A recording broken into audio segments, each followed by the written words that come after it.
Ну, կարող եմ կիսվել, ես դուրս գալիս է իհարկե այդ ագրեսիվ քաղաքականությունը արդյունաբերության զարգացման բան։ Մի քանի նկատառում կարող եմ ասել, սա ոչ թե հակասում ասել, որ կա, բայց մի քիչ ավելի պրոբլեմը ուրիշ հանգանդակատ է։ Առաջինը աշխատատեղեր արդյունաբերություն։ Ну, Պաշտոնական ճակատագրությունն ասում է, որ ունենք ընդամենը 90,000 գործազուրկ։ Այն միջև 13%, 300,000 աշխատատեղ։ Ես կարծում եմ, որ 140,000-ից ավելի դեպքում կլինի աշխատատեղ, որ չէ կարող զբաղեցնել չհետևական։ Բայց ստեղ մի ուրիշ բան եմ ասում, որ ասում եք պետությունը 15% դեպի բան նարնջա։ Ես երկի տարեկան 5 միլիարդ տրանսֆեր տա։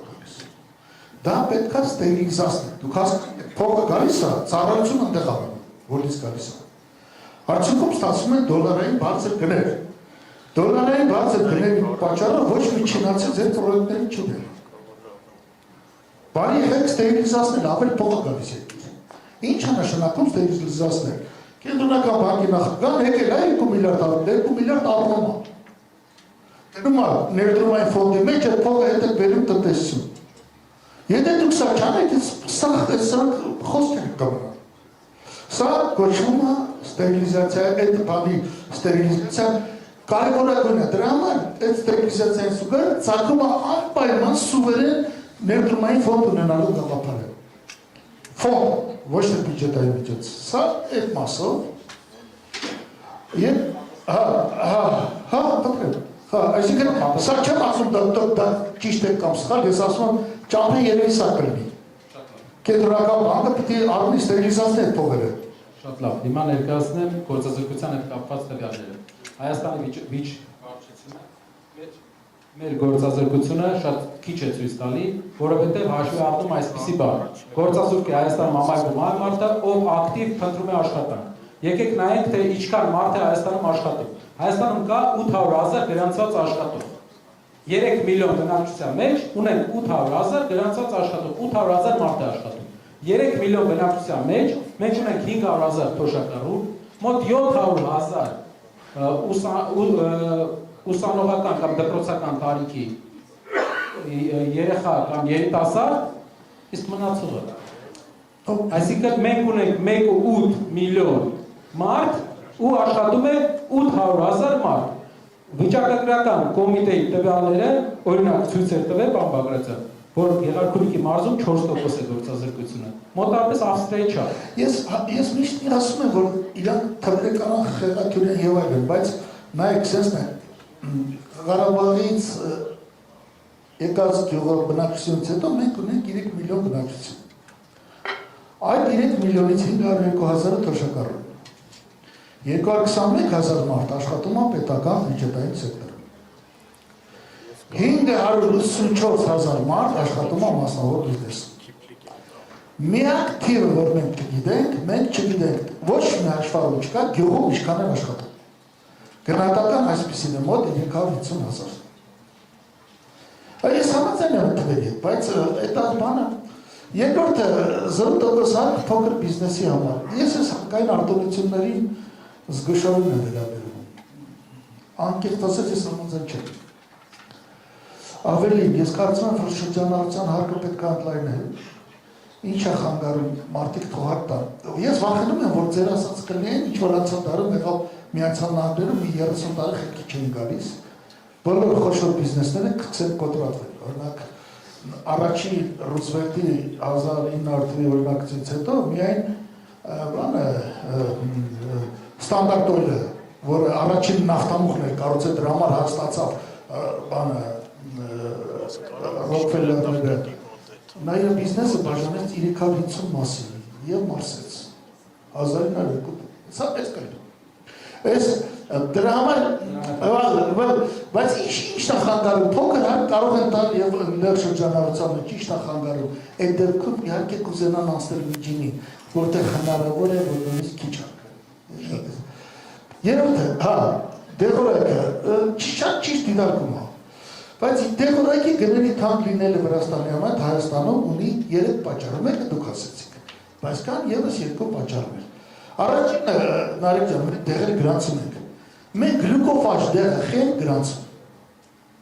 Մենք յանում ենք դեղը, երբ հասկացաք, ես մի փոքր դիաբետի խնդիր ունեմ, հասկացա։ Խի ենք գրանցում։ Գերմանացի ստեղծել է դեղը։ Քանի որ երկիրը փուճուրա, շուկան փուճուրա, ամեն մի գրանցումն էլ արժենում $800-ից $1000։ Դա միայն 15-20%-ով մեռանք ասելով, բացի են դեղերից, որ մենք ենք արտադրում, որ ոչ մի տեղ գրանցված չի։ Այախր դուք եք գրանցում։ Ես կասկածում եմ, որ գործող վարչախումբը հենց ղեկավարի բանով ներգրաված է դեղերի բիզնեսի մեջ։ Մենք չենք ուզում այդ դեղերը գրանցել, մենք չենք գրանցում ենթանենք լանդուց դեղամիջոցը, կամ ասպիրինը։ Այդ Գերմանիան տեղ մենք գրում ենք, որ այն դեղերը, որը գրանցված են Ռուսաստան, Գերմանիա, եւ այլն։ Ավտոմատ համարվում է գրանցված Հայաստան։ Միայն նախարարությունը հաստատում է եւ այդ հիմնարկը այդ դեղերի փորձակնության վերացնում ենք, լուծարում ենք ընդհանրապես պետք չի։ Միայն պետք է, որպեսզի առողջապահության նախարարությունը գրանցի տեղական արտադրության դեղը, որը այդ ինչ լավն ավարտն է, պետք է փորձարկում անցի։ Շրջան, մի հատ դեղ գրանցել համար այսօր մենք Ժարդենս դեղը 10 տարի չեն գրանցում, այս իր ցավը 15 տարի Եվրոպան օգտագործում է։ 10 տարի չեն գրանցում։ Երեք օրինակ Միկել Տարան հիվանդանոց Վարդան Ղուկասյանը եթե Ժարդենս խմել այդ օրի չէր գրի։ Չնայած ամենաճիշտն են գնել, որ նա ընդհանրապես չի ձերբակալում։ Ես դեղերի մասով դա խնդրում եմ նկատի ունենալ, բայց 20% էժանը ճիշտ է, էդի պետք է իշխանოს մտերիմ գլուխ ճիշտ է, դիտարկում, բայց մի մոռացել կոոպերատիվները։ Նայ, ձեր ասածը կթեթևացնի գյուղացուն, բայց պրոբլեմը չի լուծի։ Ինչը։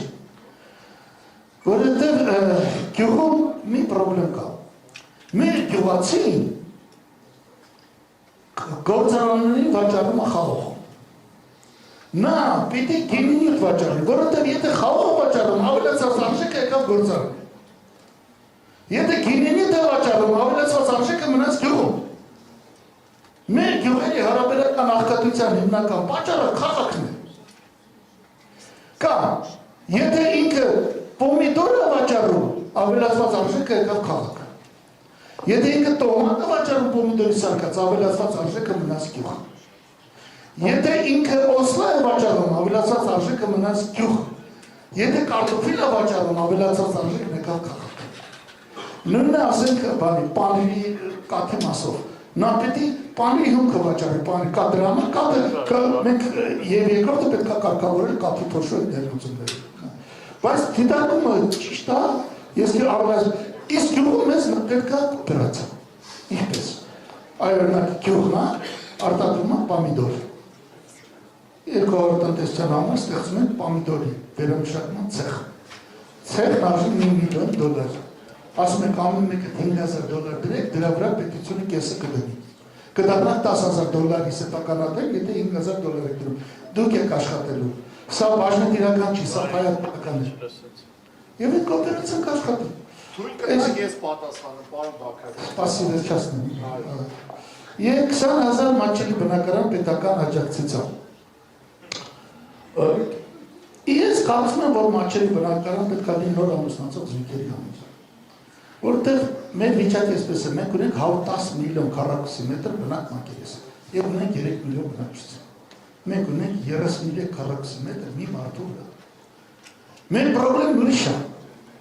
Հիմա ինչ անում պետությունը։ Պետությունը ասում է այստեղ գյուղից արի, թող այդ անասուն բան հողմով թող արի։ Արի դարձի բնակարանի վճարունակ եկամտային հարկի արտոնություն ունեցող մեկը դատարկում ենք այս մարդկանց, չէ՞։ Հիմա ես կարծում եմ, որ բնակարանի իրավունք պետք է ունենա միայն առաջ ամուսնանալուց ամուսնական զույգը սահմանափակ քանակով եւ այդ փողը հետագա 20 տարին պետությանը չվերադարձնի, չի կարող վաճառել այդ բնակարանը։ Եվ ես կարծում եմ, որ ընդհանրապես այս մասշտաբի բնակարանի շինարարություններ պետք չի, մենք գյուղերը դատարկում ենք։ Մենք գյուղերը դատարկում ենք, մենք ունենք հայերի միգրացիա վերջին 6 տարիներին 25,000 հայ քաղաքացի գնում է Հայաստանից եւ ունենք նաեւ այսպիսի պատկեր, տարեկան 45-ից 50,000 գյուղից գալիս են քաղաք, ունենք ներքին միգրացիա։ Այսինքն այս խնդրի մոտեցումը իմ այսպիսի գլերի մասածները չեն հակասել ձեր ասածների, բայց մի փոքր այդ խնդիրների նայում ուրիշ է ասած, եւ լուսման մեջ իր մեջ բանը Բոլոր դեպքերում շնորհակալ եմ հրավիրելու համար, արտահայտել հնարավորության համար, առիթ կլինի խնդիր կլինի միշտ պատրաստ եմ կիսվել իմ կարծիքով։